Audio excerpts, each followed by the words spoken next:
భద్రాచలం రామయ్య భూముల్లో దొంగలు పడ్డారా? దేవుడి భూములు అని తెలిసిన యథేచ్ఛగా కబ్జాలకు పాల్పడుతున్నారా? హైకోర్టు ఆర్డర్స్ ఉన్నా కూడా కబ్జా రాయిళ్లు లెక్క చేయడం లేదా? ఇంతగా బరి తెగించడానికి కారణాలేంటి? దేవుడంటే భయం భక్తి లేవా? కబ్జా చేసినా అధికారులు పట్టించుకోరనా? అసలేంటి భద్రాద్రి రామయ్య భూముల కబ్జా కహాని? కబ్జాలకు కారణాలేంటి? అధికారులు ఎందుకు అడ్డుకట్ట వేయలేకపోతున్నారు?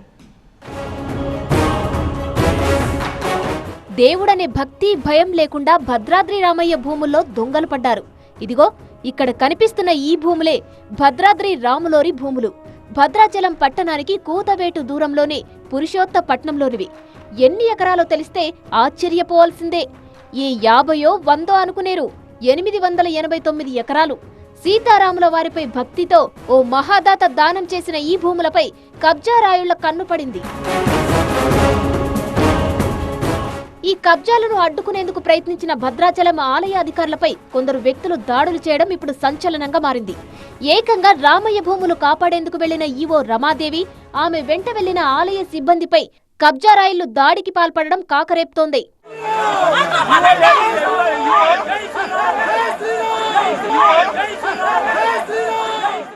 అవును, 1878వ సంవత్సరంలో సోమరాజు పురుషోత్తమదాసు అనే భక్తుడు రాములోరికి దానం చేశారు. సుమారు 917 ఎకరాల భూమిని భద్రాచలం దేవస్థానానికి రాసిచ్చి భక్తిని చాటుకున్నారు. అయితే వాటిలో 889 ఎకరాలు ఆక్రమణకు గురవడం వివాదాలకు తావిస్తోంది. సుమారు 647 ఎకరాల్లో కబ్జా రాయిళ్లు, జమాయిల్ తోటలు వేయగా మరో 24 ఎకరాల్లో ఇళ్ల నిర్మాణాలు చేపట్టారు.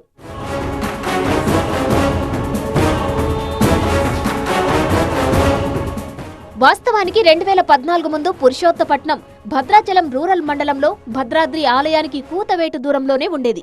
కానీ ఉమ్మడి ఏపీ విభజన తర్వాత భద్రాచలంలో ఉన్న పురుషోత్తపట్నం ఏపీలోనే అల్లూరి జిల్లాలోకి వెళ్లింది.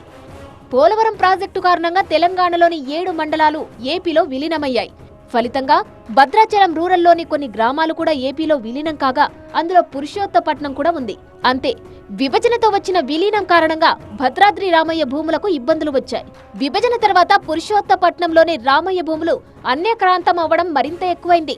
కబ్జా రాయిళ్లు పుట్టగొడుగుల్లా పుట్టుకొచ్చారు. రాములోరి భూములను ఇష్టారీతిన కబ్జా చేస్తూ వస్తున్నారు. ఎప్పటికప్పుడు భద్రాచలం ఆలయ అధికారులు అప్రమత్తమై అడ్డుకునేందుకు ప్రయత్నిస్తున్నా అవేవీ పట్టనట్లు వ్యవహరిస్తున్నారు. ఈ క్రమంలోనే రామయ్య భూముల విషయంలో ఆలయ అధికారులకు పురుషోత్తపట్నం భూ కబ్జాదారులకు మధ్య రగడ కొనసాగుతోంది.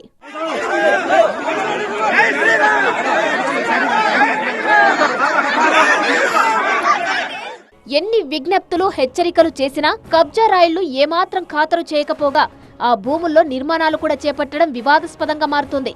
అయితే రామయ్య భూములను కాపాడేందుకు కొందరు భక్తులు రంగంలోకి దిగారు. ఏపీ హైకోర్టును ఆశ్రయించడంతో భద్రాద్రి రామయ్యకు అనుకూలంగా ఇటీవల తీర్పు ఇచ్చింది.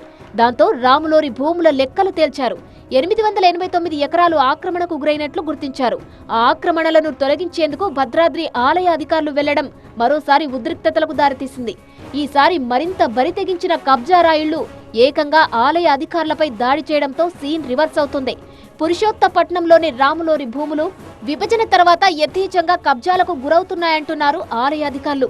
పురుషోత్తపట్నం ఏపీలోకి వెళ్లడంతో అక్కడి అధికారులు, పోలీసులకు ఎన్నిసార్లు విజ్ఞప్తి చేసినా పట్టించుకోకపోవడమే కారణమని చెబుతున్నారు. భద్రాద్రి రామయ్య భూముల విషయంలో పరిస్థితి చేయి దాటడంతో తెలంగాణ ప్రభుత్వం రంగంలోకి దిగింది. అధికారులపై దాడిని ఖండించిన మంత్రి కొండా సురేఖ ఆలయాల అధికారులపై దాడులు చేస్తే సహించేది లేదన్నారు. దేవాదాయ శాఖ భూములను కబ్జా చేస్తే పీడీ యాక్ట్లు ఎదుర్కోవాల్సి వస్తుందని హెచ్చరించారు. అదే సమయంలో పురుషోత్తపట్నంలోని రామయ్య భూ వివాదం పరిష్కరించాలని మంత్రి కొండా సురేఖ ఏపీ సీఎం చంద్రబాబుకు విజ్ఞప్తి చేశారు. అంతకుముందు విలీన ఇబ్బందుల నేపథ్యంలో కేంద్ర హోంమంత్రి అమిత్ షాకి మంత్రి తుమ్మల నాగేశ్వరరావు కూడా వినతి పత్రం ఇచ్చారు. ఏపీలో విలీనమైన 7 మండలాలను తిరిగి తెలంగాణలో కలిపితేనే వివాదానికి ఫుల్ స్టాప్ పడుతుందని, ఆ దిశగా చర్యలు తీసుకోవాలని కోరారు. మొత్తంగా అధికారులపై దాడి వ్యవహారంతో పురుషోత్తపట్నంలోని రామయ్య భూముల వివాదాన్ని తెలంగాణ ప్రభుత్వం సీరియస్ గా తీసుకుంది. ఈ నేపథ్యంలో ఏపీ సర్కార్తో ఎలాంటి చర్చలు చేస్తుంది? రామయ్య భూములను కబ్జా నుంచి కాపాడేందుకు ఎలాంటి చర్యలు తీసుకుంటుందో చూడాలి.